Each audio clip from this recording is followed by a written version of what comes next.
Morning ಎಲ್ರಿಗೂ. ಬೆಳಿಗ್ಗೆ ತಿಂಡಿ ರೆಡಿ ಆಗ್ತಾ ಇದೆ ನಮ್ಮ ಮನೆಯಲ್ಲಿ. ಸ್ವಲ್ಪ ಅರೋಮಾ ಬಂದ ಮೇಲೆ ಎಷ್ಟು ಬೇಕೋ ಅಷ್ಟು ನೀರು ಹಾಕ್ಬಿಟ್ಟು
ಸ್ವಲ್ಪ ಹುಷಾರಿರಲಿಲ್ಲ, ಕೋಲ್ಡ್ ಎಲ್ಲ ಜಾಸ್ತಿ ಇತ್ತಲ್ವಾ, ಕೆಲಸಗಳು ಪೆಂಡಿಂಗ್ ಇತ್ತು, ಎಲ್ಲ ಇವತ್ತು ಮುಗಿಸ್ಕೊಂಡೆ.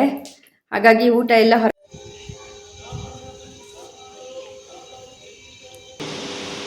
ಮೌರ್ಯ ಇವತ್ತು ನನ್ನ ಜೊತೆ ಲೈವ್ ಕೂರ್ತೀರಿ ಅಂತ ಹೇಳಿದ್ದ, ಸರಿನಾ? ಹಾಯ್, ಗುಡ್ ಮಾರ್ನಿಂಗ್ ಎಲ್ರಿಗೂ. ಮನೆ ಕತೆ ರಾಧಿಕಾ ಮಾಧವ ಜೊತೆ ಚಾನಲ್ಗೆ ಸ್ವಾಗತ. ಈಗ ಸಂಡೇ ಮಾರ್ನಿಂಗಿಂದ ವ್ಲಾಗ್ ಶುರು ಮಾಡ್ತಾ ಇದ್ದೀನಿ. ಬೆಳಿಗ್ಗೆ ತಿಂಡಿ ರೆಡಿ ಆಗ್ತಾ ಇದೆ ನಮ್ಮ ಮನೆಯಲ್ಲಿ. ನನಗೆ ಬೆಳಗಿನ ಸೂರ್ಯೋದಯ ತುಂಬ ಖುಷಿ ಕೊಡುತ್ತೆ, ದಿನ ನೋಡ್ತೀನಿ, ಹಾಗೆ ಅದನ್ನು ವಿಡಿಯೋನು ಮಾಡಿಕೊಂಡೆ. ಆಲ್ರೆಡಿ ವಿಡಿಯೋಕ್ಕೆ ಅಂತ ಹೇಳಿಬಿಟ್ಟು ಕೇಸರಿ ಬಾತ್ ರೆಡಿ ಮಾಡಿದ್ದೀನಿ. ನೋಡಿ, ಈ ಥರ ಬಂದಿದೆ, ತುಂಬ ಚೆನ್ನಾಗಿ ಬಂದಿದೆ. ಇದನ್ನು ಸಪ್ರೇಟ್ ವಿಡಿಯೋದಲ್ಲಿ ಹಾಕಿರ್ತೀನಿ, ಹೇಗೆ ಮಾಡೋದು ನೋಡ್ಕೊಳ್ಳಿ. ಹಾಗೆ ಇವತ್ತಿನ ತಿಂಡಿ ಬಂದು ಉಪ್ಪಿಟ್ಟಿಗೆ ಆಲ್ರೆಡಿ ಟೊಮೆಟೊ, ಹಸಿಮೆಣಸು, ಕೊತ್ತಂಬರಿ ಸೊಪ್ಪು ಎಲ್ಲ ಹೆಚ್ಚಿಟ್ಕೊಂಡಿದ್ದೀನಿ, ರೆಡಿ ಮಾಡ್ತಾ ಇದ್ದೀನಿ. ಉಪ್ಪಿಟ್ಟು ಹೇಗೆ ಬಂತು ನೋಡೋಣ ಬನ್ನಿ. ಇಲ್ಲಿ ನಾನು ಬೆಳಗ್ಗೆ ತಿಂಡಿಗೆ ಉಪ್ಪಿಟ್ಟಿಗೆ ರೆಡಿ ಮಾಡ್ತಾ ಇದ್ದೀನಿ. ಹಾಗೆ ಮೇಲ್ಮೇಲೆ ತೋರಿಸ್ತೀನಿ ಉಪ್ಪಿಟ್ಟು ಮಾಡೋದನ್ನ. ಸಾಸಿವೆ, ಜೀರಿಗೆ, ಕಡಲೆಬೇಳೆ, ಉದ್ದಿನಬೇಳೆ, ಅರಿಶಿನ, ಹಾಗೆ ನಾನು ಒಗ್ಗರಣೆ ಎಲ್ಲದಕ್ಕೂ ಮೆಂತ್ಯ ಯೂಸ್ ಮಾಡ್ತೀನಿ. ಸ್ವಲ್ಪ ದೇಹಕ್ಕೆಲ್ಲ ಒಳ್ಳೆಯದು, ಗ್ಯಾಸ್ಟ್ರಿಕ್ ಅದು ಇದು ಆಗಲ್ಲ ಅಂತ 4 ಕಣ್ಣು ಮೆಂತ್ಯ ಇಷ್ಟನ್ನು ಒಗ್ಗರಣೆಗೆ ಹಾಕ್ಕೊಂಡಿದ್ದೀನಿ. ಹಾಗೆ ಕರಿಬೇವು,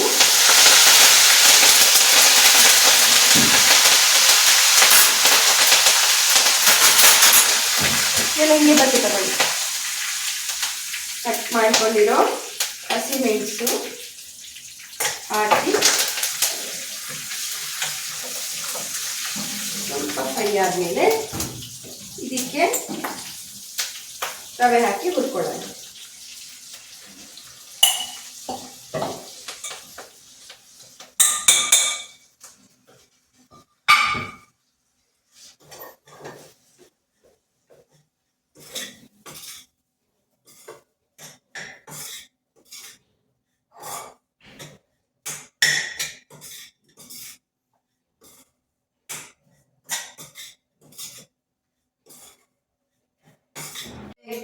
ಸ್ವಲ್ಪ ಅರೋಮಾ ಬಂದ ಮೇಲೆ ಎಷ್ಟು ಬೇಕೋ ಅಷ್ಟು ನೀರು ಹಾಕ್ಬಿಟ್ಟು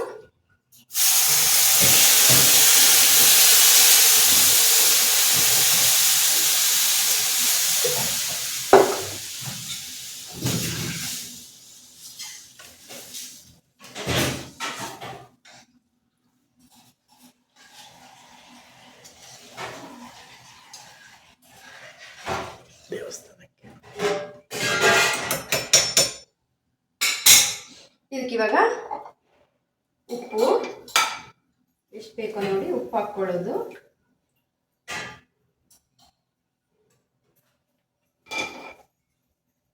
ಈ ಕೊತ್ತಂಬರಿ ಸೊಪ್ಪು, ಟೊಮೆಟೊ ಸಪ್ರೇಟಾಗಿ ಬೇಯಿಸು ಹಾಕೋಬೋದು.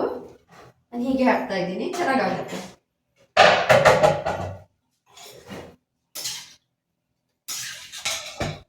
ಸ್ವಲ್ಪ ಮುಚ್ಚಿಡೋಣ.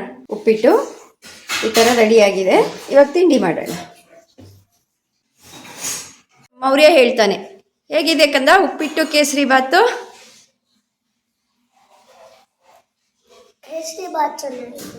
ಓಕೆ, ದೆನ್ ಆ ಕಡೆ ಉಪ್ಪಿಟ್ಟು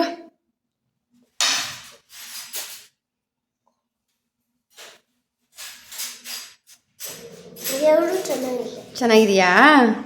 ಅಮ್ಮಂಗೆ 10 ಔಟ್ ಆಫ್ 10 ನನಗೆ. ವಾವ್! ಇಲ್ಲಿ ಅಪ್ಪ ಮಗ ತಲೆಗೆ ಎಣ್ಣೆ ಹಾಕಿ ಬಿಟ್ಟಿದ್ದೆ ಮೌರ್ಯಂಗೆ. ಎಣ್ಣೆ ಹಾರ್ಕೊಂಡ್ಲಿ ಅಂತ ಕ್ರಿಕೆಟ್ ಆಡ್ತಾಯಿದ್ರು. ಮೌರ್ಯ ಹಠ ಮಾಡಿ ನಂದು ವಿಡಿಯೋ ಮಾಡು, ಕ್ರಿಕೆಟ್ ಆಡೋದನ್ನು ತೋರಿಸು ಅಂತ ಹೇಳ್ದ. ಹೋಗಿ ಒಂದು 2 ನಿಮಿಷದಲ್ಲಿ ವಿಡಿಯೋ ಮಾಡ್ಕೊಂಡು ಬಂದೆ. ಅದನ್ನೇ ಇಲ್ಲಿ ಹಾಕಿದ್ದೀನಿ. ಮಿಸ್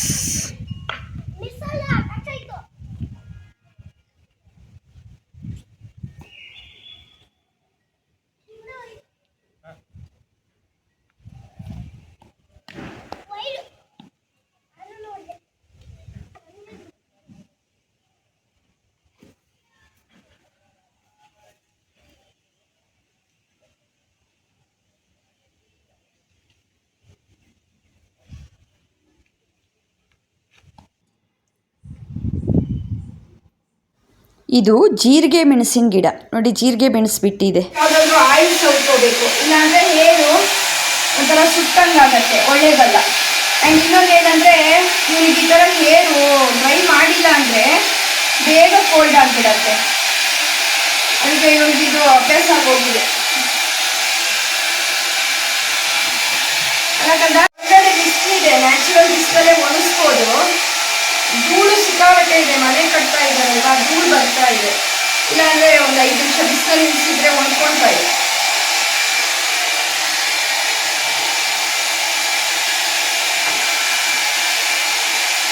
ಅಂತೂ ತಲೆ ಒಣಗಿಸ್ಬೇಕು, ಇಲ್ಲಾಂದರೆ ಇವನಿಗೆ ಶೀತ ಆಗಿಬಿಡತ್ತೆ.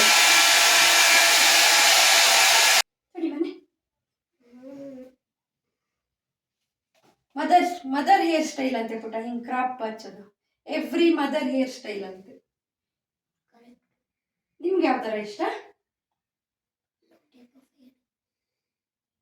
ಮೌರ್ಯ ಈಸ್ ರೆಡಿ ಅಲ್ಲ ಮೌರ್ಯ? ಮೌರ್ಯಂಗೆ ಏನೇನು ಮಾಡಾಯ್ತು? ನೈಲ್ ಕಟ್ ಮಾಡಾಯ್ತು, ತಲೆ ಸ್ನಾನ ಮಾಡಿಸಾಯ್ತು, ಹೇರ್ ಡ್ರೈ ಮಾಡಿಸಾಯ್ತು. ಮೌರ್ಯ ರೆಡಿ. ಓಕೆ, ಇಲ್ಲಿ ನಾನೊಂದು ವಿಷಯ ಹೇಳಬೇಕು. ಶಾರ್ಟ್ಸ್ ಹಾಕಿದಾಗ ದೇವರ ಪಾತ್ರೆ ತೊಳೆಯೋದು, ಅದರಲ್ಲಿ ಹೇಗೆ ತೊಳೆದ್ರಿ, ಏನೇನು ಹಾಕಿ ತೊಳೆದ್ರಿ ಗೊತ್ತಾಗಿಲ್ಲ ಅಂತ ಕೆಲವ್ರು ಕೇಳಿದ್ರಿ. ಅದಕ್ಕೆ ಮೊದಲಿಗೆ ಸ್ವಲ್ಪ ಡೀಟೇಲಾಗಿ ತೋರಿಸಿದ್ದೀನಿ. ಎಲ್ಲ ಕೆಲಸಗಳನ್ನ ಮುಗಿಸ್ಕೊಂಡು ಸ್ನಾನ ಪೂಜೆ ಮಾಡಿಕೊಂಡೆ. ಇನ್ನೊಂದು ವಿಷಯ, ದೇವ್ರ ಮುಂದೆ ರಂಗೋಲಿ ಹಾಕಬೇಕು ಅಂತ ಕೆಲವರು ಸಜೆಸ್ಟ್ ಮಾಡಿದ್ರಿ.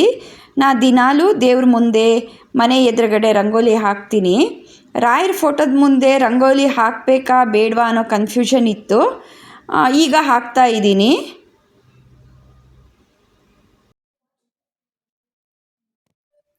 ಇವತ್ತು ಮಧ್ಯಾಹ್ನ ಊಟ ಹೊರಗಡೆಯಿಂದ ಬಂದಿದೆ, ಚೆನ್ನಾಗಿ ಕಳಿಸಿದ್ದಾರೆ. ಬಾಳೆಲೆ ಇದೆ, ಓಪನ್ ಮಾಡಿ ಏನೇನಿದೆ ನೋಡೋಣ.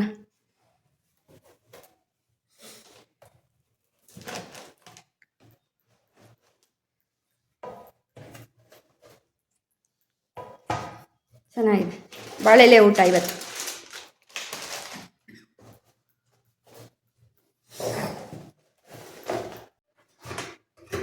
ಸ್ವಲ್ಪ ಹುಷಾರಿರಲಿಲ್ಲ, ಕೋಲ್ಡ್ ಎಲ್ಲ ಜಾಸ್ತಿ ಇತ್ತಲ್ವ, ಕೆಲಸಗಳು ಪೆಂಡಿಂಗ್ ಇತ್ತು, ಎಲ್ಲ ಇವತ್ತು ಮುಗಿಸ್ಕೊಂಡೆ. ಹಾಗಾಗಿ ಊಟ ಎಲ್ಲ ಹೊರಗಡೆಯಿಂದ ತರಿಸಿದ್ದೀವಿ. ಬಾಳೆ ಎಲೆ ಊಟ ಚೆನ್ನಾಗಿ ಬಂದಿದೆ. ಆ್ಯಂಡ್ ಏನು ಗೊತ್ತಾ, ಇದು 4 ಜನಕ್ಕೆ ಆರಾಮಾಗಿ ಸಾಕಾಗತ್ತೆ. ಇದು ಒಂದು ಮೀಲ್ ಸರಿ ಅಂದರೆ ಏನದು, ಫ್ಯಾಮಿಲಿ ಮೀಲ್ಸ್ ಥರನಾ? South carrier meals. 4 ಜನಕ್ಕೆ ಆರಾಮಾಗಿ ಸಾಕಾಗತ್ತೆ. ಊಟ ಮುಗಿಸೋಣ ಇವಾಗ. ಆಂಧ್ರ ವೆಜ್ ಮೀಲ್ ತರಿಸಿರೋದು ನೋಡಿ. ಇದು ಒಂದು 5 ಜನಕ್ಕಾಗುವಷ್ಟು ರೈಸ್ ಕೊಟ್ಟಿದ್ದಾರೆ, 3 ಬಾಳೆಲೆ, ನನ್ನ ಮಗಗೆ ತುಪ್ಪದ ಅನ್ನ, ದಾಲು, ರಸಂ, ಸಾಂಬಾರ್, ಹಪ್ಪಳ, ಸಂಡಿಗೆ ಮೆಣಸು, ಮೊಸರು ಮನೆಯದು, ಪಾಯಸ, ಪಲ್ಯ, ವೆಜ್ ಪಲ್ಯ. ಇದು ಚೆನ್ನಾಗಿ ಮಾಡ್ತಾರೆ. ಬೆಂಡೆಕಾಯಿ ಏನೇನೋ ಹಾಕಿ ಬೇಯಿಸ್ಬಿಟ್ಟು ಗೊಜ್ಜು ಥರ ಚೆನ್ನಾಗಿರುತ್ತೆ ಇದು. ಮೊಸರು, ಉಪ್ಪಿನಕಾಯಿ, ತುಪ್ಪ, ಚಟ್ನಿ ಪುಡಿ, ಇಷ್ಟು ಬರುತ್ತೆ, ಚೆನ್ನಾಗಿರುತ್ತೆ. ಇನ್ನು ಸಂಜೆ ದೇವಸ್ಥಾನಕ್ಕೆ ಹೋಗೋಣ ಅನ್ನಿಸ್ತು. ಅದಕ್ಕೆ ಎಲ್ಲರೂ ದೇವಸ್ಥಾನಕ್ಕೆ ಬಂದಿದ್ದೀವಿ. ಇದು ಕಾಶಿ ವಿಶ್ವನಾಥ ದೇವಸ್ಥಾನ ಅಂತ ಹೇಳಿಬಿಟ್ಟು ಎಲೆಕ್ಟ್ರಾನಿಕ್ ಸಿಟಿ ಹತ್ರ ಬೆಟ್ಟಾಸನ್ಪುರ ಅಂತ ಅಲ್ಲಿ ಬರುತ್ತೆ. ಇದು ಚೋಳರ ಕಾಲ ಟೆಂಪಲ್ಲು ಅಂತ ಹೇಳಿದ್ರು. ತುಂಬ ಪಾಸಿಟಿವ್ ಎನರ್ಜಿ ಇದೆ. ಮನಸ್ಸಿಗೊಂಥರ ತುಂಬ ಖುಷಿ ಆಯಿತು. ತುಂಬ ಹಳೆ ಟೆಂಪಲ್ಲು, 1000 ವರ್ಷಗಳ ಇತಿಹಾಸ ಇದೆಯಂತೆ. ಟೆಂಪಲ್ ಒಳಗಡೆ ಹೋದರೆ ಮನಸ್ಸಿಗೆ ಸ್ವಲ್ಪ ತುಂಬ ಖುಷಿ ಕೊಡುತ್ತೆ. ಆ್ಯಂಡ್ ಇದನ್ನು ಒಂದು ಸಲ ಮಕ್ಕಳಿಗೆ ತೋರಿಸಿದ್ರೆ ಈ ಕಲ್ಲಿಂದು ಕೋಟೆ ಎಲ್ಲ ತುಂಬ ಚೆನ್ನಾಗಿದೆ. ಸ್ವಲ್ಪ ಮೇಂಟೆನೆನ್ಸ್ ಮಾಡಿಲ್ಲ, ಬಟ್ ಆ ಕೋಟೆ ಎಲ್ಲ ಹೇಗೆ ಕಟ್ತಾರೆ, ಕಲ್ಯಾಣಿ ಹಿಂದೆ ಎಲ್ಲ ಹೇಗೆ ರಾಜರು ಈ ಥರ ಕಟ್ತಾಯಿದ್ರು ಎಲ್ಲ ಮಕ್ಕಳಿಗೆ ತೋರಿಸ್ಬೋದು. ತುಂಬ ಚೆನ್ನಾಗಿದೆ. ಒಂದು ಸಲ ವಿಸಿಟ್ ಮಾಡೋದಕ್ಕೆ ಚೆನ್ನಾಗಿದೆ. ಮೌರ್ಯ ಇಲ್ಲಿ ತುಂಬ ಓಡಾಡಿಕೊಂಡು ಆಟ ಆಡಿಕೊಂಡು ತುಂಬ ಆರಾಮಾಗಿದ್ದ. ಜಾಗ ಇತ್ತಲ್ವಾ, ತುಂಬ ಚೆನ್ನಾಗಿ ಆಟ ಆಡ್ತಾ ಇದ್ದ.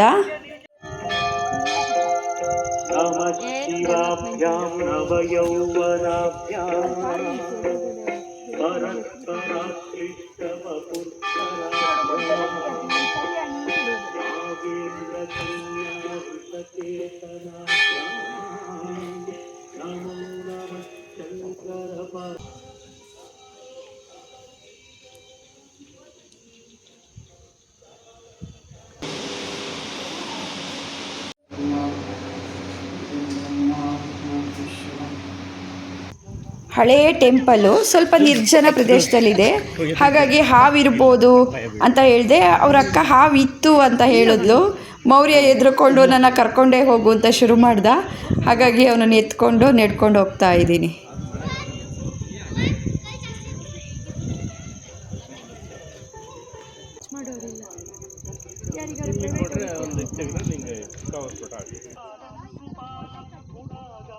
ಬ್ಯಾಕ್ಗ್ರೌಂಡಲ್ಲಿ ಹಾಡು ಬರ್ತಾ ಇದೆ. ನಾನಿಲ್ಲಿ ನನ್ನ ಮಗನಿಗೆ ಎಲ್ಲ ಎಕ್ಸ್ಪ್ಲೈನ್ ಮಾಡ್ತಾ ಇದ್ದೀನಿ. ನೋಡು, ಈ ಕೋಟೆನೆಲ್ಲ ಯಾಕೆ ಕಟ್ಟಿದ್ರು ಅಂತೆಲ್ಲ ಹೇಳ್ತಾ ಇದ್ದೀನಿ. ಅವನ್ನೆಲ್ಲ ಕೇಳಿಸ್ಕೊಂಡು ನೆಡ್ಕೊಂಡು ಹೋಗ್ತಾ ಇದ್ದಾನೆ.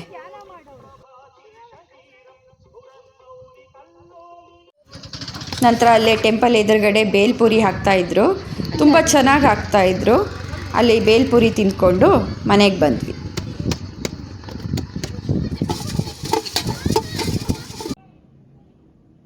ಮೌರ್ಯ ಎಲ್ಲಿ ಮೇಡಮ್? ಮೌರ್ಯ ಇವತ್ತು ನನ್ನ ಜೊತೆ ಲೈವ್ ಕೂರ್ತೀರಿ ಅಂತ ಹೇಳಿದ್ದ. ಅಷ್ಟೊತ್ತಿಗೆ ಅವನಿಗೆ ಅವ್ರ ಅಕ್ಕ ನೂಡಲ್ಸ್ ಏನೋ ಮಾಡಿಕೊಟ್ಲು, ಎಸ್ಕೇಪ್ ಆದ. ನೋಡೋಣ, ಮೌರ್ಯನ ತೋರಿಸ್ತೀನಿ. ಲೈವ್ ಮುಗಿಸ್ದೆ, ಊಟ ಮಾಡಿದೆ.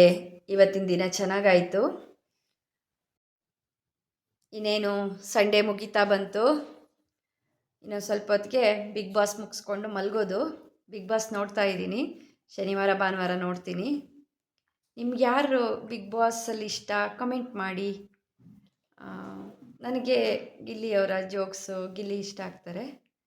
ಹಾಗೇ ಊಟ ಆಯಿತು. ಇನ್ನು ಈ ವಿಡಿಯೋನ ಇಲ್ಲಿಗೆ ಎಂಡ್ ಮಾಡ್ತೀನಿ. ಮತ್ತೊಂದು ವಿಡಿಯೋದೊಂದಿಗೆ ಸಿಗ್ತೀನಿ. ಈ ವಿಡಿಯೋ ಇಷ್ಟ ಆಗಿದ್ದರೆ ಕಮೆಂಟ್ ಮಾಡಿ, ಲೈಕ್ ಮಾಡಿ, ಹಾಗೆ ಶೇರ್ ಮಾಡಿ. ಸಬ್ಸ್ಕ್ರೈಬ್ ಮಾಡದೆ ನನ್ನ ಚಾನಲ್ ನೋಡ್ತಾ ಇದ್ದರೆ ಸಬ್ಸ್ಕ್ರೈಬ್ ಮಾಡಿ ನೋಡಿ. ಮತ್ತೊಂದು ವಿಡಿಯೋದೊಂದಿಗೆ ಮತ್ತೆ ಸಿಗ್ತೀನಿ. ಅಲ್ಲಿವರೆಗೂ ನಮಸ್ಕಾರ, ಗುಡ್ ನೈಟ್. ಮತ್ತೆ ಸಿಗ್ತೀನಿ.